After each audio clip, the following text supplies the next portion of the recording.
Memasuki 1 tahun masa pemerintahan, Presiden Prabowo Subianto kembali merombak kabinet untuk keempat kali. Perombakan dilakukan dengan menambah 2 wakil menteri, serta membentuk 2 badan dan 2 posisi baru.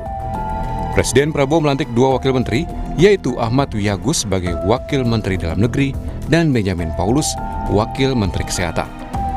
Mensesnek Prasetyo Hadi menjelaskan pelantikan Ahmad Wiyagus sebagai Wamendagri didasarkan pada luasnya wilayah Indonesia untuk memastikan pembangunan di sejumlah daerah berjalan baik. Sebelum menjabat sebagai Wamendagri, Ahmad Wiyagus pernah menempati jabatan Kaba Intelkam Polri.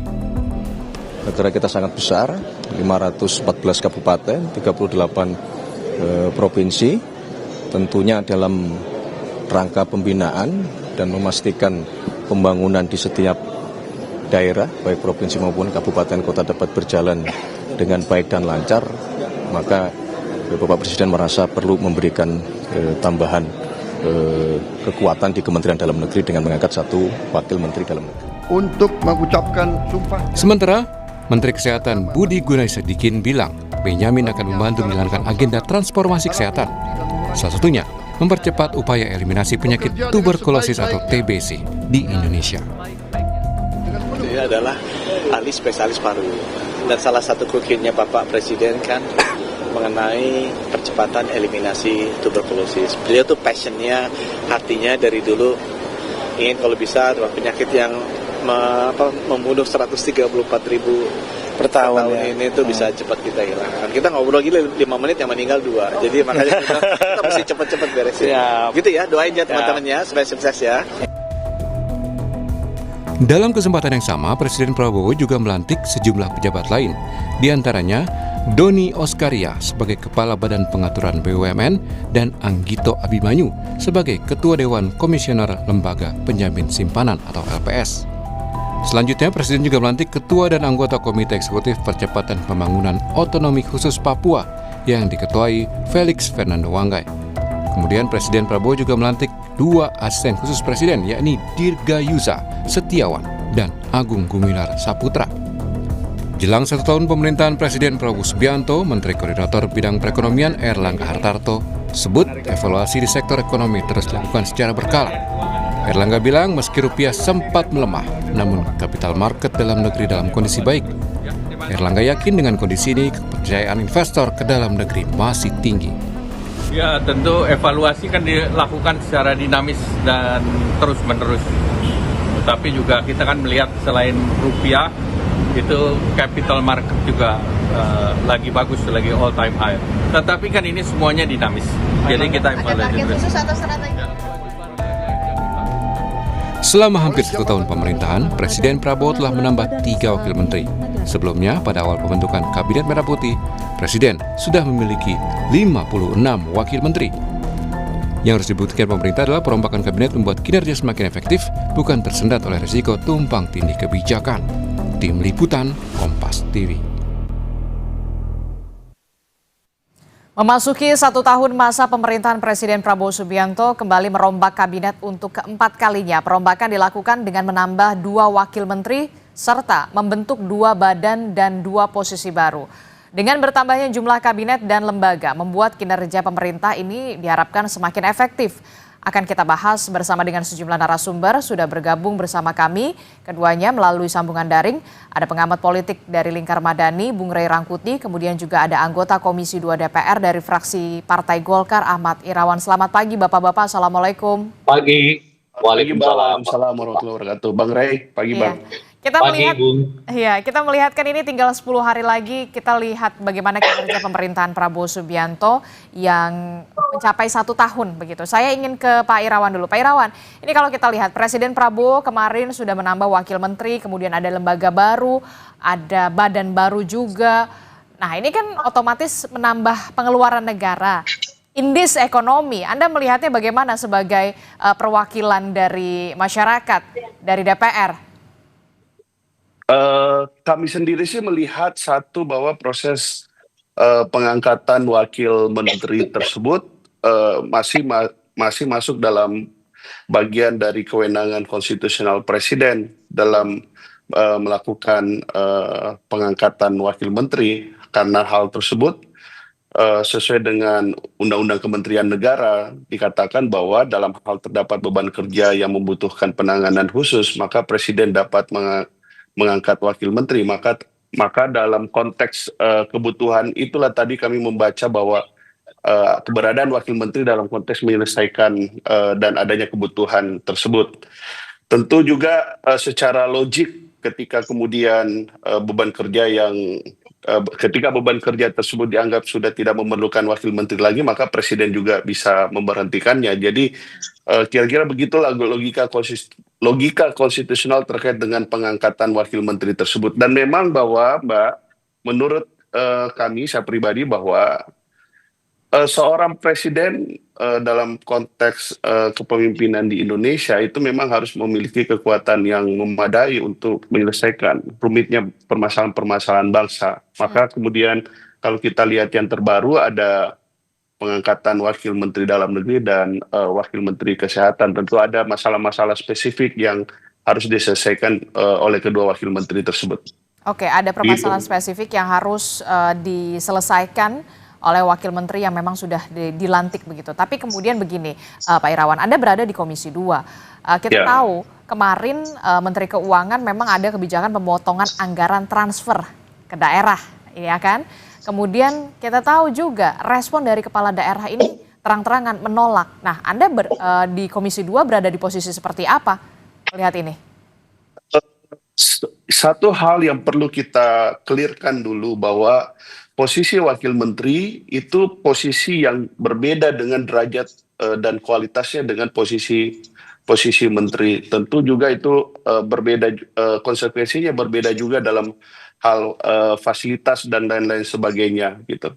Nah, tetapi yang prinsip tadi bahwa tujuan dari keberadaan wakil menteri itu kan untuk menyelesaikan masalah-masalah yang sifatnya membutuhkan penanganan khusus. Nah, kalau dikaitkan dengan apa yang dilakukan oleh kepala daerah beberapa hari yang lalu yang bertemu dengan Menteri Keuangan, kalau saya sendiri termasuk yang sebenarnya tidak setuju dengan apa yang dilakukan oleh para kepala daerah tersebut, karena sekali lagi bahwa Undang-Undang APBN kita kan telah ditetapkan. Seharusnya langkah-langkah advokasi untuk kepentingan di daerah tersebut itu seharusnya dilakukan oleh kepala daerah sebelum APBN itu ditetapkan. Tapi ya sudahlah, bahwa peristiwa itu telah terjadi. Satu hal bahwa apa yang disampaikan oleh para kepala daerah tersebut tentu akan menjadi pertimbangan Presiden, menjadi pertimbangan DPR sebagai satu masukan bahwa ke depan apa yang disampaikan oleh berbagai kepala daerah tersebut harus menjadi bagian penting dalam proses kita dalam penyusunan APBN. Meskipun kami sejak awal di Komisi 2 memahami apa yang dilakukan oleh para kepala daerah sekarang, karena memang pemotongan dana transfer ke daerah tersebut tentu akan memberikan dampak yang nyata bagi daerah-daerah tersebut. Oke, saya ke Bung Rey. Bung Rey, bagaimana Anda melihat ini, Bung Rey? Ya, sebetulnya dari diskusi kita ini sudah tercermin bahwa yang dibutuhkan itu bukan penambahan jumlah wamen. Yang dibutuhkan itu adalah satu, segera perbaiki APBN kita terkait dengan transfer dana ke daerah. Dan untuk menjawab itu tidak menambah wamen, tapi menjawabnya ya bisa nggak dana yang sekarang di nasional itu segera ditransfer ke pemerintah daerah. Nah, yang kedua, kesulitan kita secara umum sekarang sebetulnya bukan lagi administratif, tapi kesulitan kita itu adalah eksekutorial yang harus berbanding lurus dengan makin minimnya tingkat korupsi. Nah, tapi lagi-lagi yang dijawab oleh Presiden itu adalah justru menambah administrasinya dan belum tentu kepada tingkat pengawasannya, alias apakah setelah penambahan jumlah wamen ini dan beberapa pejabat di bawahnya itu otomatis akan memangkas tingkat korupsi gitu. Kan sebetulnya persoalan kita tingkat di dua itu, kalau yang sifatnya desain sistem macam-macam, saya kira udah selesai lah itu gitu. Nah, yang ketiga adalah soal efisiensi dan efektivitas. Kan kita nggak pernah mendengar teori kalau mau efisien dan efektif itu tambahin jumlah orang gitu. Yang ada kita dengar itu kalau mau efisien dan efektif itu kurangi strukturnya, kurangi jumlahnya, kurangi bebannya dan sebagainya. Nah, ini semua nampaknya langkah-langkah Presiden ini bertentangan dengan tujuannya sendiri gitu loh. tujuannya itu untuk mempermudah, ya dengan menambah banyak orang ya mempersulit, akan lebih banyak lagi birokrasi. Misalnya begini kan, kalau kita dengar argumen mengapa UAMN ditambah jadi 3 karena kita punya daerah yang sangat luas dan sebagainya. Sepanjang sejarah daerah kita ya begitu-gitu aja. Kan luas bangsa kita ini Sabang sampai Merauke nggak pernah nambah. Aha. Tapi yang kemudian diharapkan adalah begini, ketika ada penambahan wamen, ada kepala badan dan segala macam itu kinerjanya begitu ya benar-benar efektif atau enggak Anda melihatnya selama setahun ini? Nah, itu dia makanya kan kalau mau efektif itu justru bukan dengan menambah orang, mempersingkat, kan kita bisa dibantu oleh teknologi. Nah sekarang misalnya kalau kita ambil kasus dengan gubernur-gubernur itu, nanti kan akan dibuat nanti mekanismenya, kalian ngadu deh ke wamen yang sono, yang Indonesia bagian timur, ngadunya ke Indonesia yang bagian barat. Jadi justru itu seperti melindungi menterinya sendiri dan kemungkinan bertemu dengan kepala-kepala daerah gitu. Karena harus dibuat dulu birokrasinya, ketemu dulu dengan wamen yang di sana, ketemu wamen yang di sini gitu. Padahal dengan telepon sekarang, dengan Zoom sekarang, macam-macam, semua orang bisa berkomunikasi kok. Nah kan itu yang saya sebut tadi, tujuannya itu justru bertentangan dengan langkah-langkah yang diambil oleh Presiden. Nah oleh karena itulah saya kira ya penambahan jumlah wamen, terus menambah jumlah jabatan-jabatan lain. Saya kira ini nggak lepas dari politik bagi-bagi gitu ya, yang dilakukan oleh Pak Prabowo, itu yang pertama. Jadi masih banyak mungkin orang-orang di luar sana yang belum mendapat nih jabatan, ya. Oleh karena itu buat struktur barunya, masukkan mereka ke dalam jabatan yang dimaksud. Oke, Pak Irawan, Anda responnya bagaimana? Tapi tunggu dulu, satu lagi ya. Kalau yang terkait dengan wamen di Kementerian Dalam Negeri dan wamen di Menteri Kesehatan, saya melihatnya itu bagian dari upaya untuk mencoba mengeliminasi kekuatan-kekuatan lain yang masih berhubungan dengan Pak Jokowi gitu loh. Oke. Menteri Tito itu kan dibawa oleh Pak Jokowi. Menteri yang sekarang kesehatan juga dibawa oleh Pak Jokowi. Nah sekarang mungkin secara perlahan mereka tetap berada di dalam posisi yang sama, tetapi kewenangannya udah mulai ditransfer ke wakil-wakil ini, gitu. Alias Menteri Dalam Negerinya, Menteri Kesehatannya nggak lebih dari sekedar administratif, bukan lagi mungkin nanti pengambil kebijakan yang strategis. Oke, bagaimana respon Anda Pak Irawan terkait dengan apa yang ditanggapi oleh Bung Ray Rangkuti soal bagi-bagi, kemudian soal meminimalisir juga tugas dan kewenangan dalam tanda kutip menteri yang kemudian dibawa oleh Presiden sebelumnya Joko Widodo. Anda punya jawaban soal ini? Kalau itu kan pendapat Bang Ray. Tapi kalau saya melihat ada 3 hal.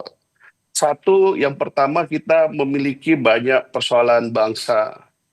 Yang kedua adalah kaitannya dengan adanya kebutuhan untuk menangani persoalan secara spesifik.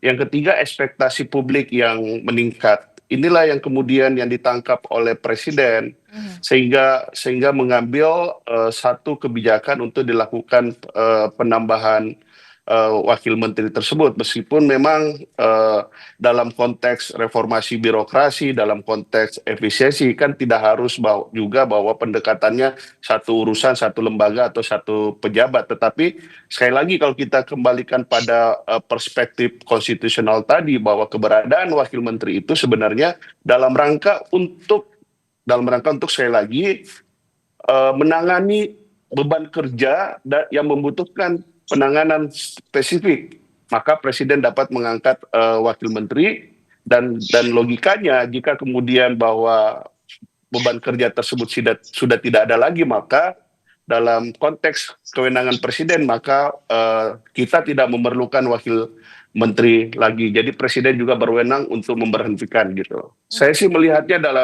dalam 3 hal tersebut gitu.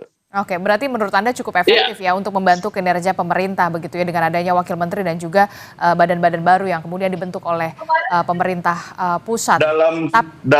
Dalam praktiknya itu sangat efektif karena sekali lagi keberadaan wakil menteri sebagai contoh ketika menteri sedang berhalangan atau sedang keluar kota atau mendapat penugasan presiden yang lain, maka wakil menteri bisa mengganti menteri gitu berdasarkan penugasan. Jadi ada banyak hal lah dalam relasi kami bersama pemerintah, keberadaan wakil menteri tersebut sangat membantu presiden gitu.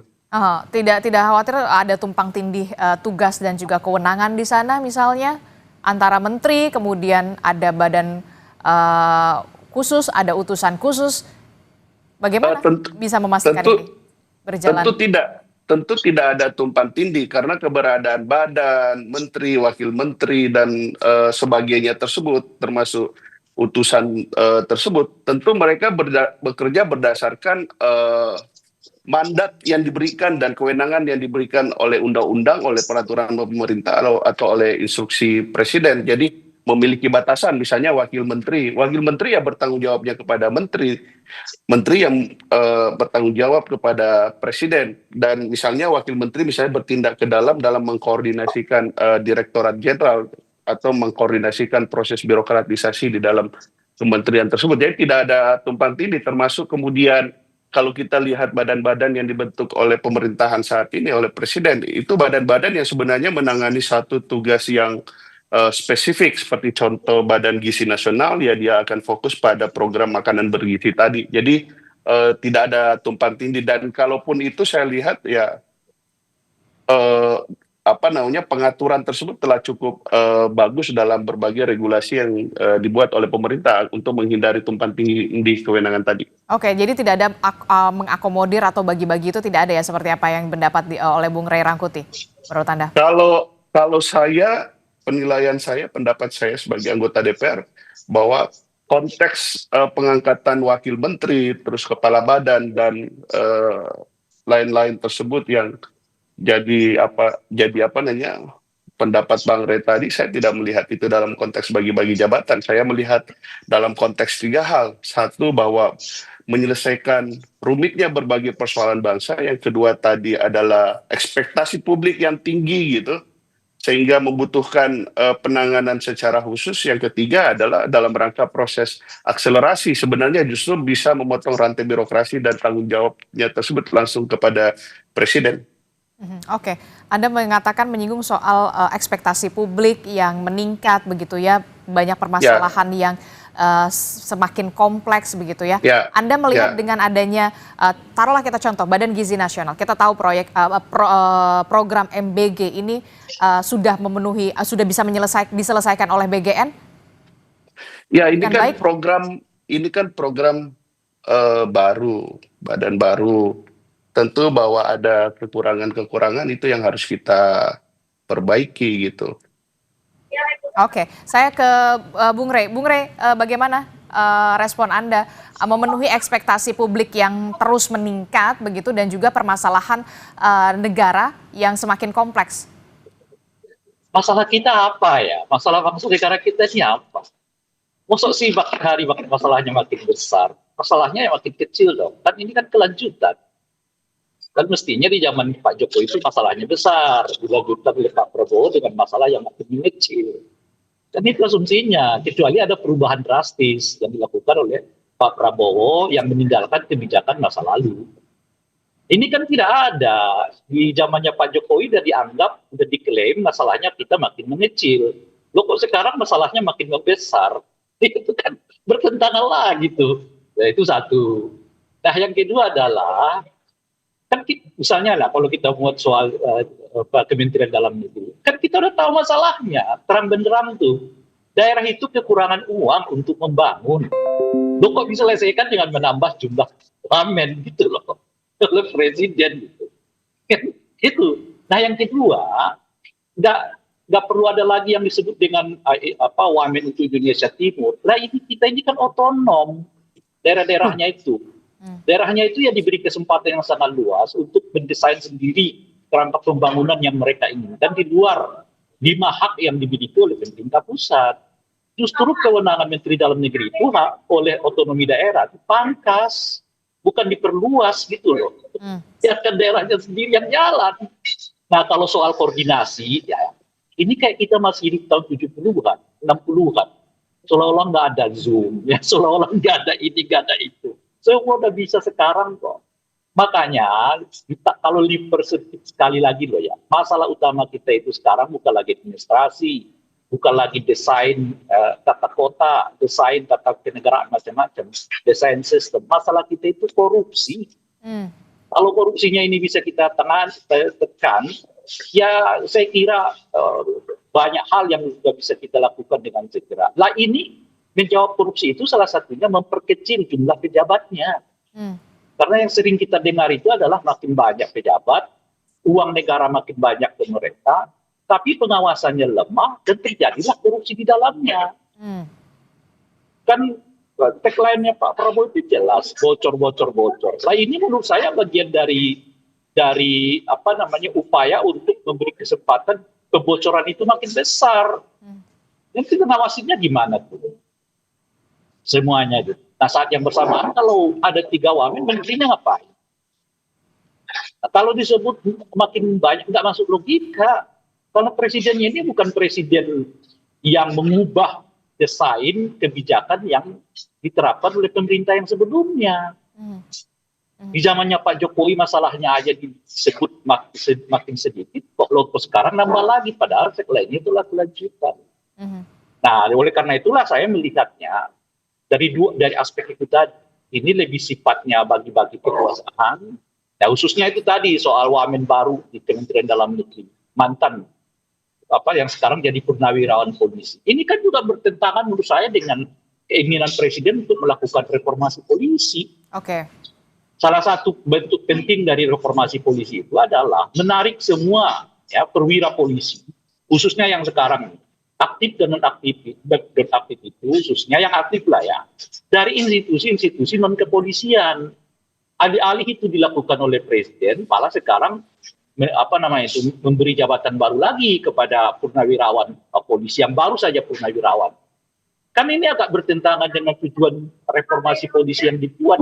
Makanya ini agak rumit kita melihat ini tadi dan nggak bisa dijawab dengan alasan-alasan klis seperti yang disebutkan tadi oleh Bung Ahmad Heriawan, karena kita nggak cocok gitu loh Pak. Kecuali ya Bung Ahmad Heriawan kita tunjuknya tahun 70-an gitu loh, memang banyak masalah gitu.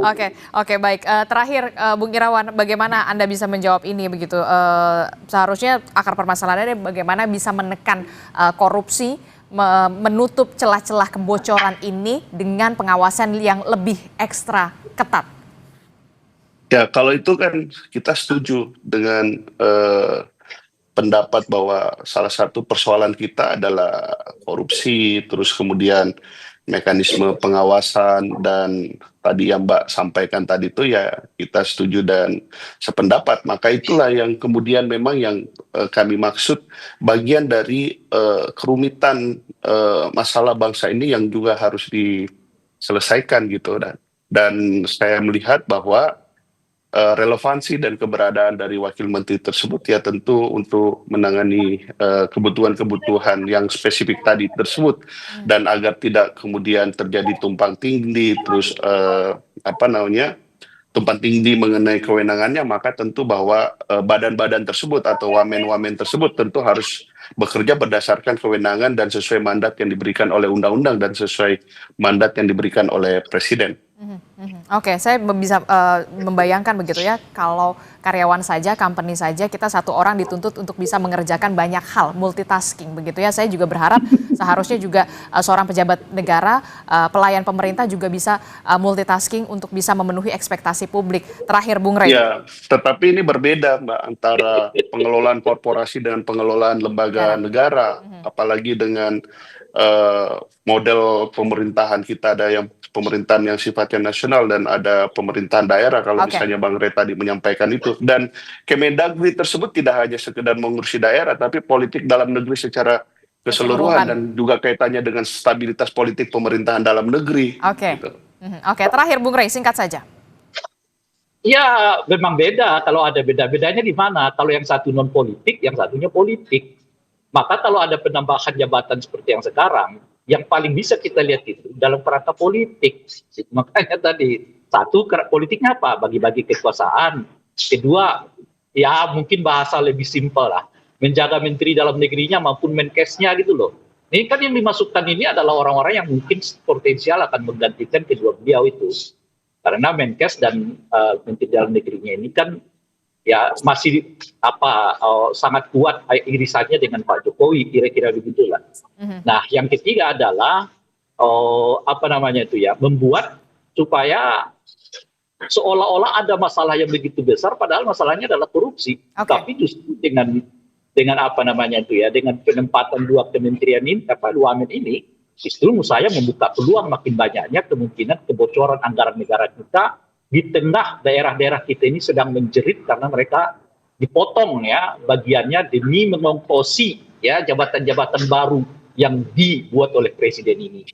Oke, kita akan tunggu bagaimana kinerja selama setahun ini begitu ya, supaya bisa memenuhi ekspektasi publik seperti apa yang dikatakan oleh Pak Irawan begitu dari Komisi 2 DPR. Tentu saja kita harapkan para pembantu presiden ini bisa memenuhi ekspektasi publik, bekerja untuk bisa lebih gas lagi sesuai dengan tagline dari Presiden Prabowo Subianto pada saat kampanye. Terima kasih anggota Komisi 2 DPR RI dari fraksi Partai Golkar, Bung Ahmad Irawan, kemudian juga ada pengamat politik dari Lingkar Madani, Bung Ray Rangkuti telah bergabung bersama kami. Sama-sama. Terima kasih Pak. Assalamualaikum. Iya, sama-sama. Sampai ketemu ya. Waalaikumsalam.